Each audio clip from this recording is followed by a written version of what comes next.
The scent of fresh carrots and kale from my garden fills my Oregon kitchen. A small comfort in a home that's starting to feel like a stranger's lair.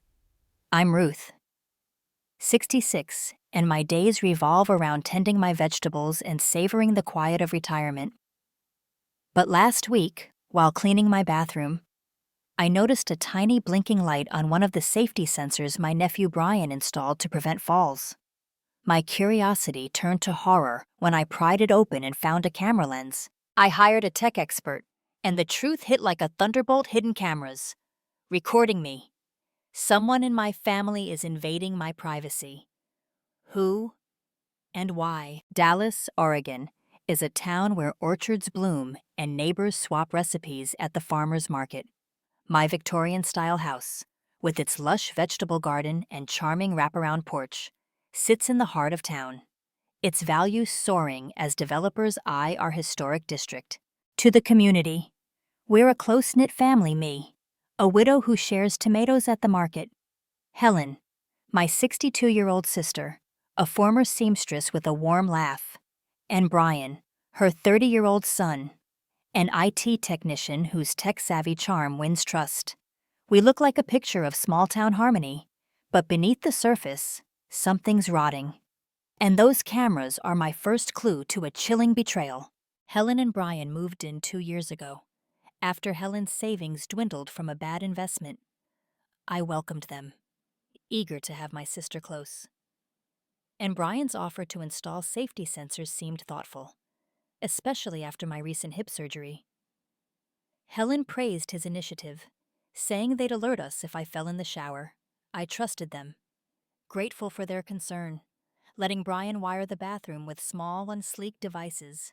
But over the past few weeks, I felt uneasy, catching Brian checking his phone obsessively, his eyes darting when I enter. The blinking light on that sensor snapped me awake, and the tech expert's report, confirming hidden cameras with active recording, turned my gratitude into dread.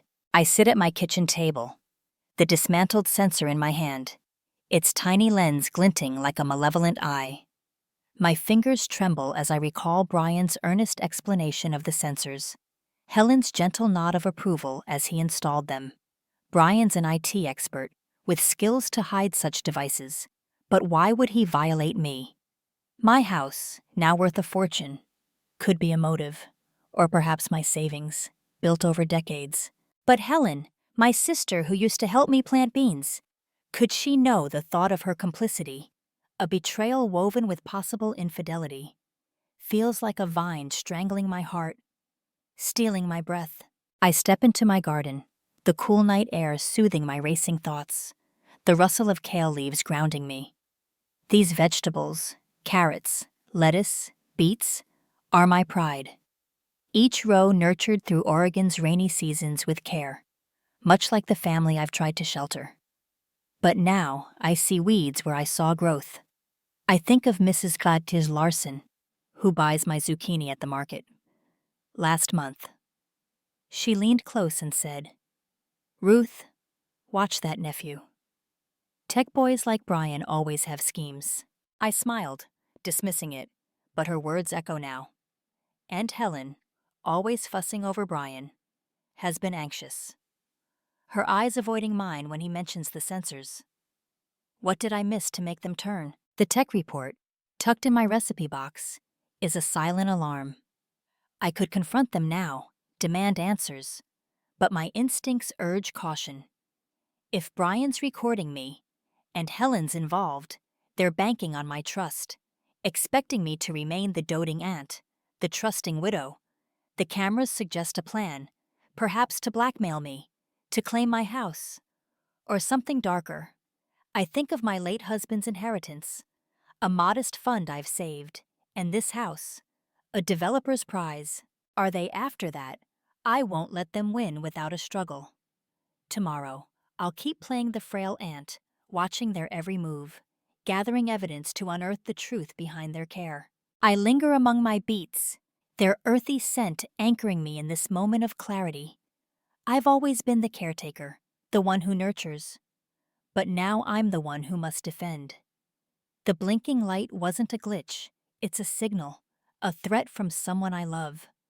I replay Brian's careful installation, Helen's quiet encouragement as I thanked him. Were they watching me?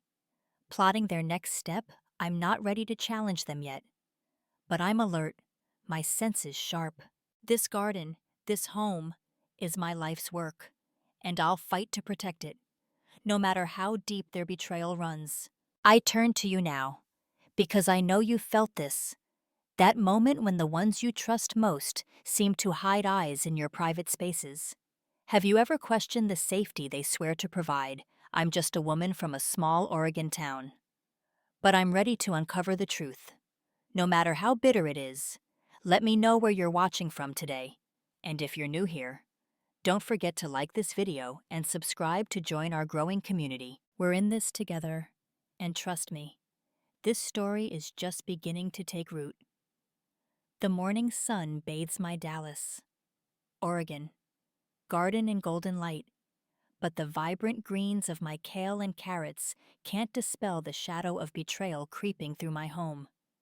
I'm Ruth, 66, and the tech experts report confirming hidden cameras in the safety sensors Brian installed, now hidden in my recipe box, is proof someone in my family, my nephew Brian or my sister Helen, is violating my privacy.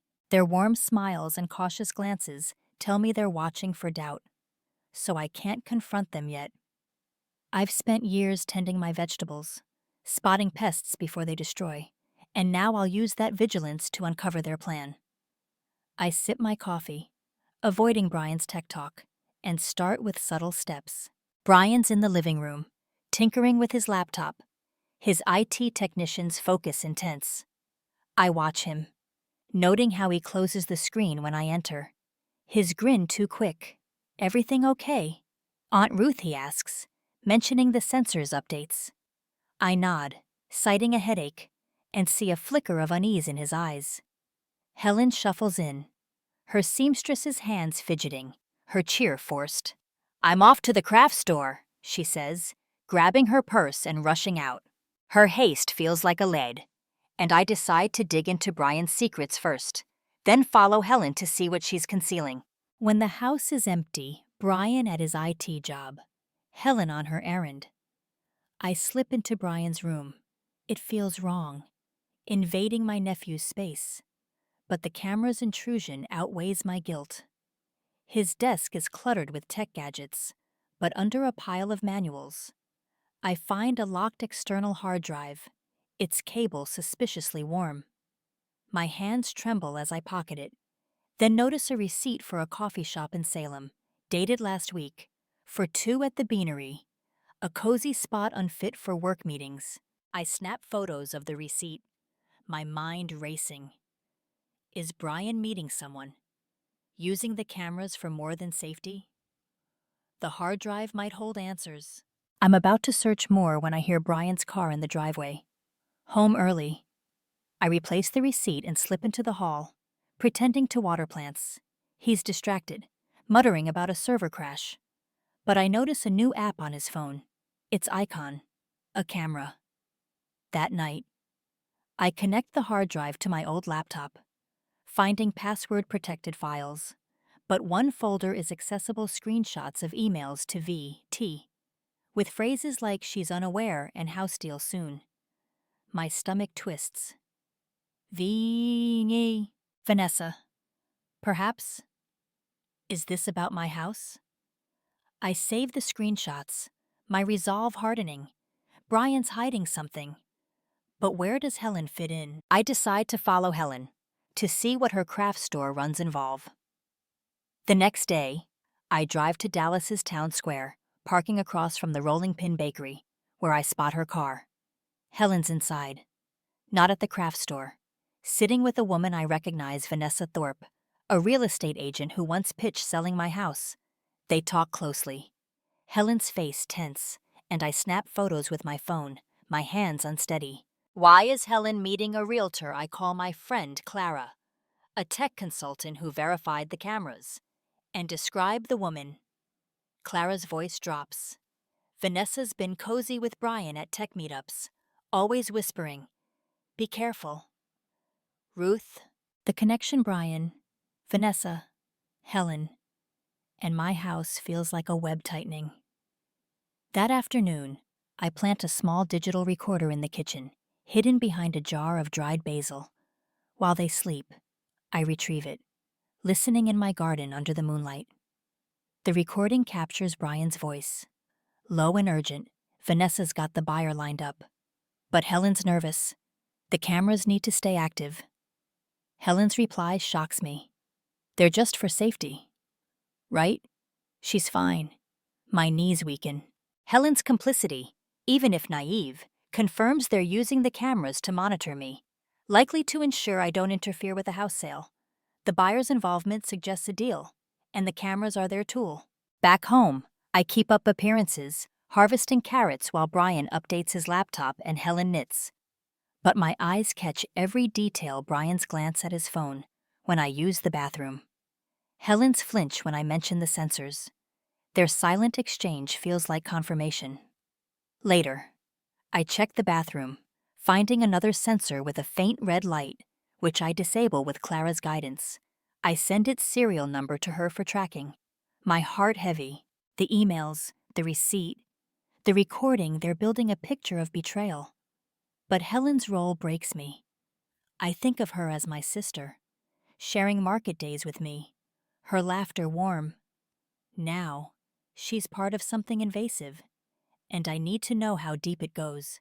I sit in my garden, the stars bright above my beets, the hard drive, the photos. The buyer, they're pieces of a puzzle pointing to a plan to take my home, my life. Brian's affair with Vanessa is clear, but Helen's complicity is a wound I can't ignore. I recall our last harvest, months ago, when Helen helped me pick lettuce, her smile genuine. That sister's gone, replaced by someone who might see me as an obstacle. I clutch the screenshots, my heart torn between love and rage. I'm not ready to confront them, but I'm watching. And I won't let them invade my life. This garden, this house, is mine, and I'll fight to keep it. The Oregon summer wraps my Dallas garden in a warm embrace. The scent of ripening tomatoes mingling with the unease that's taken root in my heart. I'm Ruth, 66, and the evidence piling up hidden cameras in my bathroom. Brian's emails about a house deal, a Salem coffee shop receipt. A recorded conversation sits locked in my recipe box. Proof that my nephew Brian and my sister Helen, with real estate agent Vanessa Thorpe, are invading my privacy for my farmhouse and savings. The photos of Helen's bakery, meeting with Vanessa, and the email to VET haunt me. But I need more to unravel their scheme. My garden, once a haven, now feels like a battlefield, and I'm ready to fight. But I must be cunning to protect my harvest. I focus on Brian's affair with Vanessa, whose bakery meeting with developer Tom Baxter suggests a plot to sell my land. That evening, Brian's in the kitchen, configuring his tablet, his phone buzzing incessantly. I notice his backpack, left unzipped on the counter. A rare oversight. When he steps out to take a call, I sift through it, finding a bank statement with a $500 transfer to V. Thorpe. Dated last week. Labeled consulting fee. My heart sinks. Is Brian paying Vanessa for her role in the deal? I pocket the statement, my mind racing. Are they using the cameras to monitor me, ensuring I don't disrupt their sale? I decide to track Brian, to see where his client meetings lead. The next night, he announces a tech consult, flashing his charming grin before driving off. I wait 10 minutes, then follow in my hatchback, keeping distance as his car heads not to an office but to a quiet bed and breakfast. The Willow Nest, on Dallas's outskirts. Vanessa's SUV is parked outside, her silhouette visible as Brian joins her in a room. My throat tightens. I snap photos from my car. The cameras click, steadying my shaking hands. They're not just lovers, they're conspiring, and my farmhouse, my life, is their target. I need to know what they're planning at that B&B. I shift to Helen, whose bakery meetings with Vanessa suggest she's more than a bystander. The next morning, I return to the Rolling Pin Bakery. parking discreetly across the street. Helen's at a corner table. Vanessa across from her, their conversation intense. I zoom in with my phone, capturing Vanessa handing Helen a small USB drive, which Helen tucks into her purse. My pulse races. Is it camera footage or sale documents I need that drive? I call Clara, my tech consultant friend, and describe the exchange. Clara's voice is grim. Vanessa's been pitching your house to developers, and Brian's been seen with her at tech events. Be careful. Ruth. The link Brian, Vanessa, Helen, and my property feels like a trap closing. That night, I install monitoring software on Brian's laptop, guided by Clara's instructions, while he's out. The next day, I access it remotely, finding a folder labeled ROH, Surveillance, containing video clips from my bathroom, time-stamped daily. My stomach lurches. I also find an email draft to Baxter Footage secures deal, Ruth unaware. My knees weaken. They're not just spying, they're using the videos to leverage the sale, likely to pressure me or prove I'm unfit. I save the files, my resolve firming. The USB drive Helen received must hold more evidence, and I need to secure it. I confront Helen the next day, keeping my anger in check. She's in the living room, sorting yarn, and I sit beside her, casually mentioning the sensor's lights. They're just for safety. Right? I ask, watching her closely. Her hands shake, but she laughs it off. Of course. Ruth. I press, noting Brian's odd behavior. Helen's composure cracks, her voice rising. You're imagining things. He's helping you, but her eyes betray panic, and she hurries out, leaving her purse. I seize the chance. Finding the USB drive inside files labeled Ruth Monitoring and a draft contract for my house's sale, my blood runs cold. They're planning to sell my farmhouse, with Helen's help. I visit Clara that afternoon, needing her steady perspective. She's appalled. Confirming the USB contains encrypted video clips, likely from the cameras, and sale terms valuing my house at $1.5 million. She urges me to go to the police, but I need more to ensure Brian and Vanessa can't slip away. Clara connects me with a cybersecurity expert to trace the footage's server. Back home, I disable another sensor, hiding it in a jar, and notice Brian's frustration, his eyes narrowing when I skip the bathroom, claiming a bath elsewhere. Helen's quieter, her guilt evident, but she still defends Brian, raising my doubts. The files, the photos, the contract, they're building a case. But Helen's role breaks me. I think of her as my sister, sharing garden chores with me.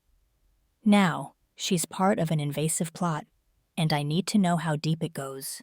I sit in my garden, the moonlight silvering my carrots, the USB, the screenshots. The B&B, they're pieces of a puzzle pointing to a plan to take my home, my dignity. Brian's affair with Vanessa, their deal with Baxter, Helen's complicity, it's a betrayal that cuts deep. I recall our last market day, when Helen helped me sell beets, her laugh warm. That sister's gone, replaced by someone who might see me as a barrier. I clutch the contract photos, my heart torn between love and fury. I'm not ready to face them fully, but I'm close, and I won't let them think I'm unaware. My garden survived pests, and I'll survive this, stronger than they know. The Oregon twilight drapes my Dallas garden in a veil of shadows, the vibrant hues of my carrots and kale muted by the betrayal poisoning my home. I'm Ruth, 66, and my vegetable patch, once a sanctuary of growth, now bears witness to a family's invasive plot.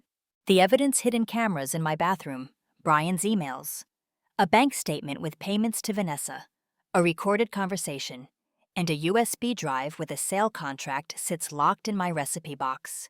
Proof that my nephew Brian, my sister Helen, and real estate agent Vanessa Thorpe are violating my privacy to seize my farmhouse and savings. The contract valuing my house at $1.5 million drives me, but I need Helen's truth to dismantle their scheme. I'm not the frail aunt they plan to expose. I'm a beat, rooted deep, ready to unearth their lies. I target Helen, whose bakery meetings with Vanessa and complicity in the camera scheme suggest she's a key player, willingly or manipulated. I invite her to the garden at dusk, claiming I need help harvesting lettuce, my voice steady to mask my intent. She arrives, her seamstress's apron loose, her eyes shadowed with unease. I kneel by a kale bed, trowel in hand, and ask casually about the sensor's purpose, watching her closely, just for safety. Ruth, she mumbles, her fingers twisting a leaf, betraying nerves. I press gently, mentioning a blinking light, and her face pales. Helen, I know they're cameras, I say, my tone firm but low. Tell me everything, or we're done. Her composure shatters, tears streaming as she collapses onto the soil, her sobs echoing in the quiet garden. Helen's voice breaks as she confesses. Vanessa's using Brian. She said the cameras were just to check on you, not to hurt you.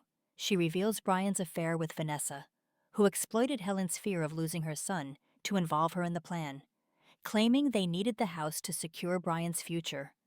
Helen thought the cameras were for health monitoring, unaware they were recording for leverage until I confronted her. Vanessa promised a cut of the sale to fund Brian's tech startup. I'm so sorry, Ruth, she cries, clutching my arm. My heart aches for my sister, but trust is a fragile sprout. Prove it, I say, my voice unwavering. Help me stop them, or you're as guilty as they are. Helen nods, trembling, agreeing to cooperate.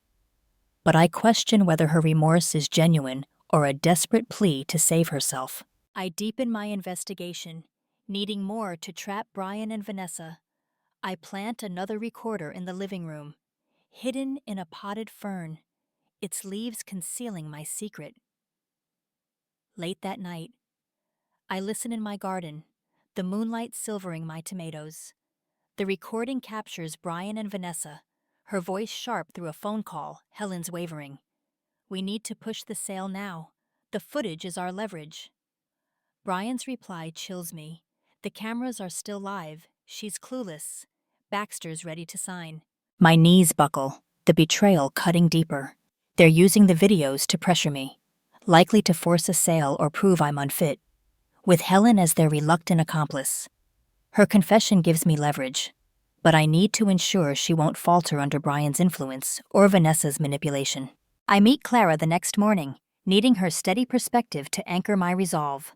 She's horrified, confirming the USB's videos are linked to a remote server, accessible only by Brian, and the contract names Baxter as the buyer. She urges me to go to the police, but I explain I need Helen's testimony to make the case airtight, and I'm uncertain of her loyalty.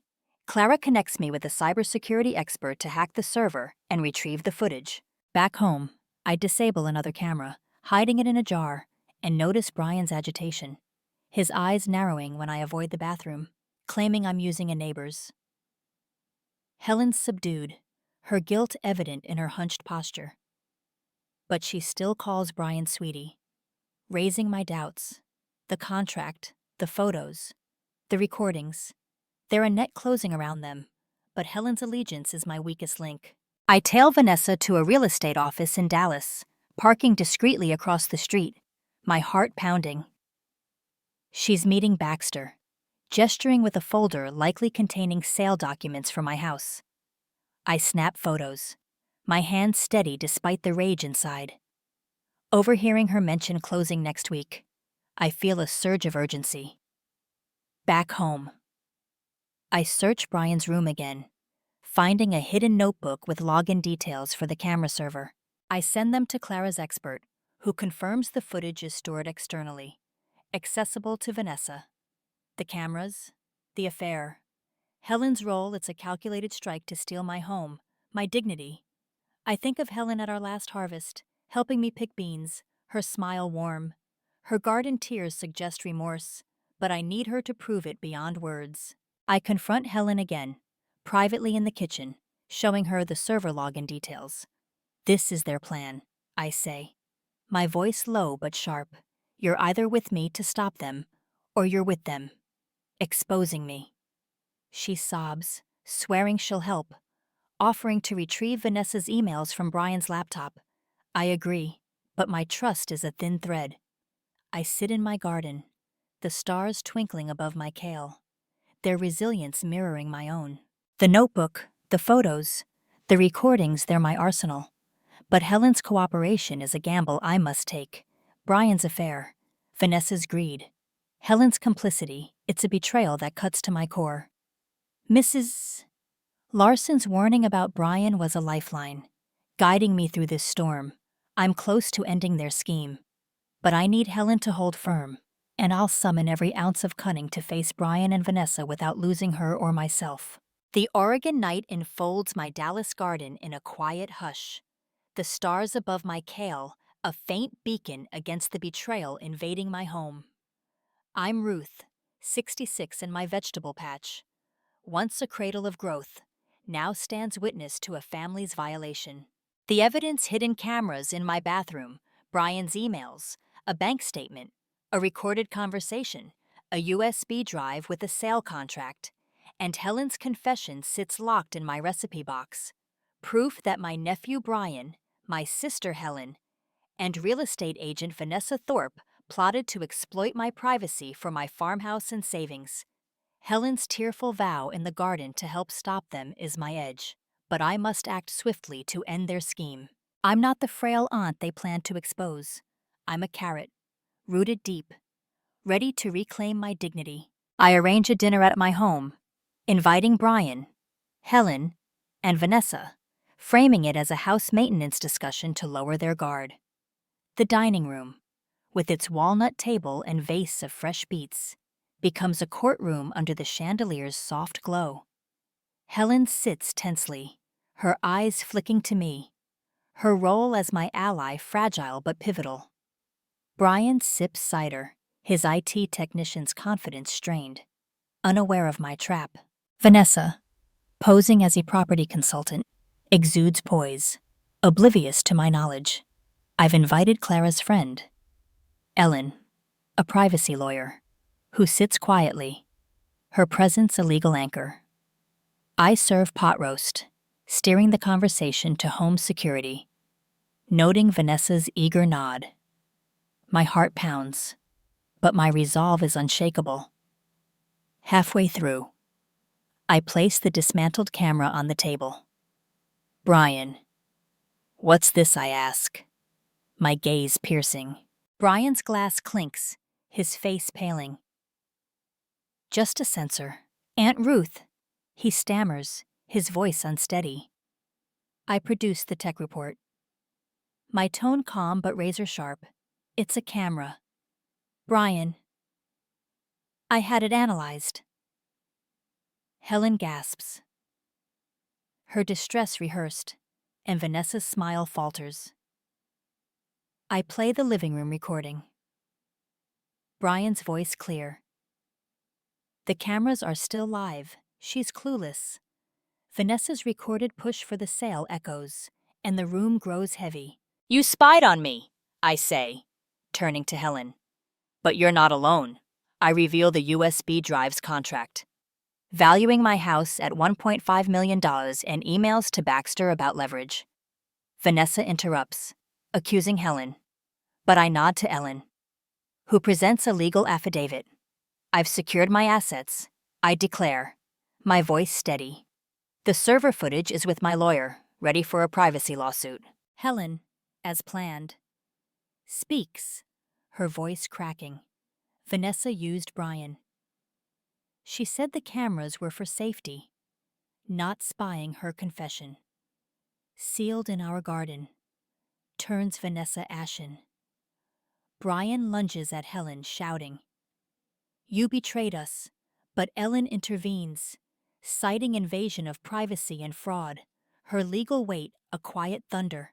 I face Brian, my voice like tempered steel. Leave my house tonight or face charges. He staggers out, Vanessa trailing, her arrogance shattered, their scheme in ruins. Helen's tears confirm her choice to stand with me, though her complicity lingers like a bruise. Ellen assures me the evidence is sufficient for a lawsuit, protecting my home without public scandal, preserving my peace. I turn to Helen, my tone firm yet heavy with sorrow. You helped me, Helen, but you broke my trust. Stay, but prove your loyalty, or leave. She nods, sobbing, vowing to rebuild. I walk to my garden, the moonlight bathing my lettuce, their resilience mirroring my own. I'm staying here. I say to the night, because this is my home, and no one invades it.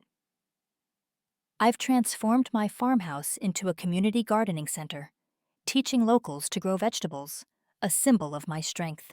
Brian faces a lawsuit, his tech career tainted, while Vanessa's real estate license is under review. Helen's redemption is her task, her daily efforts her penance. I've kept my home, my dignity, and no one will expose me again. I stand among my carrots, their earthy scent grounding me in this moment of triumph. The cameras were meant to strip me bare, but I found the lens and fought back. I reflect on the years I gave Helen and Brian, the love I poured into a family that faltered under greed. But I'm unbroken. I'm a kale plant, thriving in tough soil, my roots deep. Dallas's whispers will fade, and my gardening center will flourish, a testament to my endurance. Brian and Vanessa underestimated me, but Helen's choice to confess offers a fragile hope for healing. Those scars remain. I've reclaimed my privacy, my legacy, and I'll grow, stronger than they ever imagined. I turn to you, because you've walked this storm with me.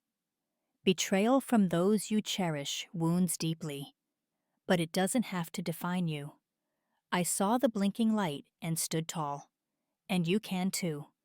What would you do if your family hid eyes in your sanctuary? Share your thoughts in the comments, because your voice matters. If you're new here, like and subscribe to join our community. Next time, we'll uncover a secret buried in an old basement suitcase, a tale of lies and redemption you won't want to miss. I'm Ruth, rooted in Dallas, stronger than they ever dreamed. Thank you for being here.